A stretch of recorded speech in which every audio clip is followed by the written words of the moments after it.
क्या দুটো লোকের এরকম ঠক ড্যামেজ যা একেবারে কল্পনার বাইরে। আমি খালি মনে মনে খুঁজতেছি সারা দুটো পাইনি, আমি সারা দুটো পাইলে এরকম ঠক দেম একেবারে একটু ছড়াই আমার যা, সারা তো বুঝবারই হইতো না এরকম ঠকটা দেয় আমার জায়গা দেয়ার ভাইলু দেয়াটা গেলে তো ভাইলু। কি হচ্ছে না বুঝিস না, আমি বুঝতে পারছি রে আধা ঘন্টা আগে কেন যে কিনলে হা কেন লেগে হয়ে গেছে। আমি তো পড়তারি না, আমার যদি একটু পরে শুনাইলে ভালো হইলে হইলে আমি আবার কম আমার তো লেহা আছে আমার পাশে লাথি মারবেন।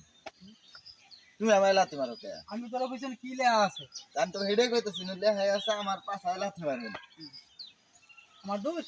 না আমি কইছিলাম কি লেখা আছে, আমি তো হেডাই কইছি কোনটাই তুমি এরকম করে লাথি মারো কে? হ্যাঁ আর তুই কইতেছ আমার পাশে লাথি মারুন আর মানুষ দেখে না দেহা জিগা হাসান আমি চা এটা তুমি ব্যাক করলে আমি শুরু করছ। আমি হ্যাঁ তোমার শুরু করছি তাহলে না আর মুত আমি না হল বড় বুঝো না কিছু না।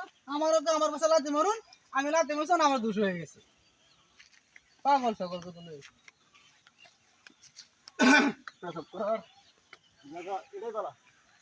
এই কিলো কিলো আর কি করে মুতে তো আরে ভাই না মুকুন যেত না তো কিসের মুতে তো আমার সমস্যা আছে। হ্যাঁ কিসে? আমি এখন মুখ ধরেছি প্রায় আধা ঘন্টা হয়ে গেছে, হ্যাঁ মুখ ধরে উঠতে চিন্তা করতেছি। আচ্ছা চিন্তা হইলো আনামের তেরা কি লেখে হয়ে গেছে, জিলে লেছে না বুঝতে লেছে আমি কইতারি না, কেন আমি পড়তারি না, মুখ ধরো খাই না। মুখ ধরা জুরি মানে দেড় লাগে নাকি সেই চিন্তা আমি মুখ দিই না। তুই যে মুখ আনতে যদি একবার জুরি মানে 150 টাকা পরে কিনবি। আরে না হেলে আছে আমার এনো হেডে লেহা না কি লেখা এনো লেহা আমার পাশে লাথি মারুন। তুই আমার লাথি মারছ কে? আমি কইছি না কি লেখা আছে। আরে এনো লেহা আমার পাশে লাথি মারুন, আমার লাথি মারছ। এই এটা তুই লেখছ, তুই এটা ব্যাক করে শুরু করছিস। টাউটা মে ব্যবসাটা ঠকান ব্যবসা না এটা ঠকানে বসে এটা সাল পরে সারা গুণ না কি লে আমি পড়তারি না জীবন কি লে আছে। তুই এটা ব্যাক পারি করলে তুই চাকরি করছি আমি, তাহলে তুই লেখছস আবার তুই মানুষের লাথি মারো।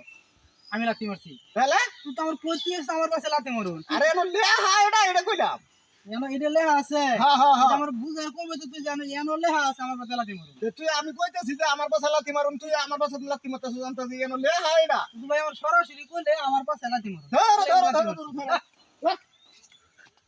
এই যে দর্শক ভাইরা এই ঠকটা দিলাম আমি ছোটবেলায়, এই যে যে দুইটা স্যারের আমি ঠকাইছি, এই দুইটা স্যার দাদা আমার কান ধরে টানতে টানতে কান ধরে লাল বানাই আলছিল। আমি এই দিন থেকে মনে মনে চিন্তা করছি কোন দিন করে ঠকান যাব, বুদ্ধি খুঁজে পাইছি না। আজ যে বুদ্ধি খুঁজে পাইছি এই যে কুট্টি সরাইছি। আসসালামু আলাইকুম।